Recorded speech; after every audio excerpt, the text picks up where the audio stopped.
যদি তুমি এসএসসি 26 ব্যাচের একজন পরীক্ষার্থী হও এবং গণিতে কম বুঝো, তাহলে আমার এই ভিডিওটি সম্পূর্ণ দেখো। আশা করি কিছু না কিছু শিখতে পারবে এবং ভিডিওটি সম্পূর্ণ দেখার পর যদি ভালো লাগে চ্যানেলটি সাবস্ক্রাইব করে দিবা। এবং এই একটি ভিডিও তুমি দেখলে এ ধরনের অসংখ্য বীজগণিতের সমাধান তুমি নিজেই করতে পারবা। দেখো, এখানে বলা হচ্ছে A cube plus B cube by A minus B plus C. এখান থেকে প্রমাণ করতে হবে যে A into A plus B হলে তোমার প্রমাণ করো যে এ কমা বি কমা সি ক্রমিক সমানুপাতিক। অর্থাৎ এই সমানুপাতিক বলতে তোমার বোঝাচ্ছে যে এই সংখ্যা তিনটির অনুপাত।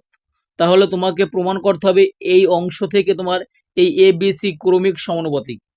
তাহলে যেহেতু তোমার এখানে হলে কথা বলা হচ্ছে, যদি কোনো প্রশ্নে হলে কথা লেখা থাকে তাহলে মনে করতে হবে যে যা দেওয়া আছে এখান থেকে এই অংশ প্রমাণ করতে হবে। তাহলে দেখো, এই অঙ্কটি করার ক্ষেত্রে তাহলে আমাদের যা দেওয়া আছে সেটা তুলতে হবে। তাই আমরা লিখব যে দেওয়া আছে। দেখো, এখানে দেওয়া আছে বলতে তোমার এই A cube plus B cube, তা আমাদের লিখতে হবে এই A cube plus B cube. দেখো তোমার তারপর আছে A minus B plus C equal A into A plus B. এখান থেকে আমরা প্রমাণ করব যে এ বি সি ক্রমিক সমানুপাতিক। তাহলে দেখো, তোমরা যারা অঙ্কে কম বুঝছো তাদের জন্য এই ভিডিওটি। আমার ভিডিওটি দেখলে তুমি অসংখ্য বীজগণিতের সমাধান করতে পারবে, বিকজ আমার চ্যানেলে প্রতিনিয়ত বিভিন্ন বোর্ডের সমাধান করা হয়, যাতে তোমাদের এসএসসি পরীক্ষার সম্পূর্ণ প্রস্তুতি তুমি বিনা কোর্সে তুমি নিতে পারো। তাহলে দেখো, এখানে এ কিউব প্লাস বি কিউব, তাহলে আমরা সবাই জানি এ কিউব প্লাস বি কিউবের সূত্র হচ্ছে, এখন যেহেতু তোমার এ কিউব প্লাস বি কিউব অর্থাৎ উপরে কিন্তু এ বির কোনো মান নাই, যদি মান দেওয়া থাকে তাহলে কিন্তু তোমার মান নির্ণয়। যেহেতু কোনো কিছুর মান দেওয়া নাই তার মানে বসাতে হবে উৎপাদকের সূত্র। তাহলে দেখো, এখানে এ প্লাস বি তার কোনো কিন্তু মান নাই, তার মানে উৎপাদকের সূত্র হচ্ছে তোমার এ কিউব প্লাস বি কিউবের সূত্র আছে এ প্লাস বি ইন্টু এই এ স্কোয়ার, এই প্লাস থাকার কারণে এই minus A B plus B square. আশা করি বুঝতে পারছো যে এ কিউব প্লাস বি কিউবের সূত্র হচ্ছে এ plus B into A square minus A B plus B square. এখন সূত্র মনে রাখার কৌশল হচ্ছে, দেখো যেহেতু প্লাসের তোমার সূত্র তাই আমরা প্লাসের মান বসানো এ প্লাস বি, তারপর এখানে এ স্কোয়ার দিলাম সূত্রের, এই প্লাস থাকার কারণে পরবর্তী তোমার চিহ্ন হবে মাইনাস, কারণ একটা প্লাস একটা মাইনাস, যে কোনো সূত্র বীজগণিতের একটা প্লাস একটা মাইনাস, তাহলে এই প্লাস তারপর মাইনাস এ বি, আবার এই মাইনাস এখন পরবর্তী প্লাস।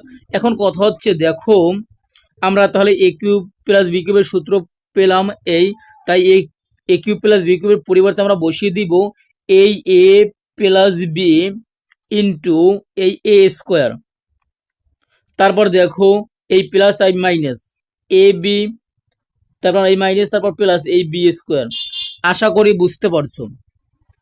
তারপর তোমার যা আছে একই রকম সেগুলো বসিয়ে দিব। তাহলে দেখো নিচে আছে A minus B plus C, আর এখানে ছিল equal A into A plus B. এখন কথা হচ্ছে দেখো, দেখো উভয় অংশে এ প্লাস বি আছে এবং এখানেও কিন্তু এ প্লাস বি আছে, তাই উভয় অংশে আমরা এ প্লাস বি দ্বারা ভাগ করব। তাহলে এখানে আমরা এই এ প্লাস বি দ্বারা ভাগ করব। দেখো, এখানে ভাগ করা মানে হচ্ছে যেহেতু আমাদের এই এ বি সি ক্রমিক সমানুপাতিক চেয়েছে, তাই অর্থাৎ আমাদের এই এ বি সির অনুপাত বের করতে হবে। দেখো, আমরা উভয় অংশকে এ প্লাস বি দ্বারা ভাগ করে নিলাম। এই ভাগ করার ফলে উপর নিচে কাটাকাটি যায়, কারণ উপরে তোমার এ প্লাস বি এবং নিচেও এ প্লাস বি আছে, তাই কাটাকাটি। এখন দেখো, এই প্রথম অংশ এ প্লাস বি উপরে নিচে, এই দাগ মানে তোমার ভাগ বোঝায়। কোনো সংখ্যা যদি ভাগ বুঝায়, তাহলে মাঝখানে দাগ দিতে হয়। তাহলে এ প্লাস বি উপরে নিচে কাটাকাটি। তাহলে দেখো বাকি থেকে কি, বাকি থাকে তোমার এই এ স্কোয়ার, এই মাইনাস এ বি, এবং থাকে এই প্লাস বি স্কোয়ার, এবং নিচে থাকে তোমার এই A minus B plus C. আশা করি তুমি বুঝতে পারছো, কিন্তু এই অপর অংশে থাকে তোমার এ। তাহলে এখানে তুমি একটু বাদিয়ে দাও, কারণ একই অঙ্কে দুইবার সমান সমান বা অর্থাৎ ইকুয়াল চিহ্ন দেওয়া যায় না। তার মানে দেখো এখন এই সংখ্যা নিচে অন ধরতে হবে, কারণ আমরা যে কোনো সংখ্যা নিচে অন ধরা যায়, কিন্তু উপরে কিন্তু তোমার কখনো অন ধরা যায় না। তাহলে এখন যেহেতু তোমার দেখো এই প্রথম একটি অংশ আর এখানে একটি অংশ, যেহেতু দুইটা অংশ, সবসময় মনে রাখবা দুইটা অংশের ভিতর যদি প্লাস অথবা মাইনাস থাকে তাহলে তোমার লসাগু করতে হয়, আর যদি দুইটা তোমার এই রাশির ভিতর ইকুয়াল থাকে তাহলে কিন্তু উপরে নিচে আর গুণন করতে হয়। তাহলে দেখো আমরা অন দিয়ে প্রথমে আর গুণন করি, তাহলে এই এ স্কোয়ার এই মাইনাস অন দিয়ে তুমি কোন সংখ্যারে গুণ ভাগ করো তাহলে ওই সংখ্যাই হবে। তারপর দেখো এখানে এই A minus B plus B square, কথা হচ্ছে অন দ্বারা তুমি উপরে নিচে যেখানেই গুণ করো, অন দ্বারা কোনো সংখ্যার গুণ অথবা ভাগ করলে তোমার ওই সংখ্যাই হয়। এবার দেখো এই ইকুয়াল বসালাম, এ দ্বারা যদি আমরা এখানে গুণ করি তাহলে দেখো এই তাহলে এ ইন্টু এ মাইনাস এর গুণ দিলাম, যেহেতু এখানে তিনটি পদ তাই আমরা তিনটি পদকে গুণ করার জন্য এ প্রথমে লিখলাম। তাহলে এখানে এ মাইনাস বি প্লাস সি ছিল, বসালাম। এখন দেখো তোমার এই এ স্কোয়ার এই minus A B plus B square, দেখো এ দ্বারা এ কে গুণ করলে হয় তোমার এ স্কোয়ার, এই মাইনাস এ দ্বারা বি কে গুণ করলে হয় এ বি, এই প্লাস এ এবং সি। দেখো এখন কথা হচ্ছে যেহেতু সমান সমান চিহ্ন, এই উভয় অংশের যা মিল আছে সেটা আমরা কেটে দিব। কেটে দিলে দেখো এখানে থাকে এই বি স্কোয়ার ইকুয়াল, সরি এখানে এ দ্বারা এই সি কে গুণ করলে হয় এরপর সি, তার মানে এখানে থাকে এ এবং সি। তবে একটি কথা মনে রাখবে, এই বি স্কোয়ার পর এসি অনেক সময় তোমার এই এক্স স্কোয়ার এবং এখানে থাকে,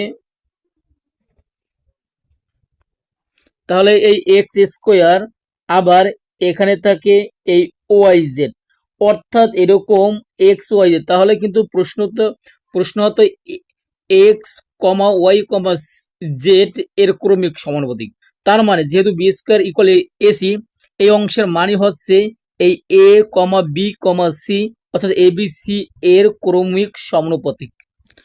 এই এর তারপর এই ক্রমিক সমানুপাতিক সমানুপাতিক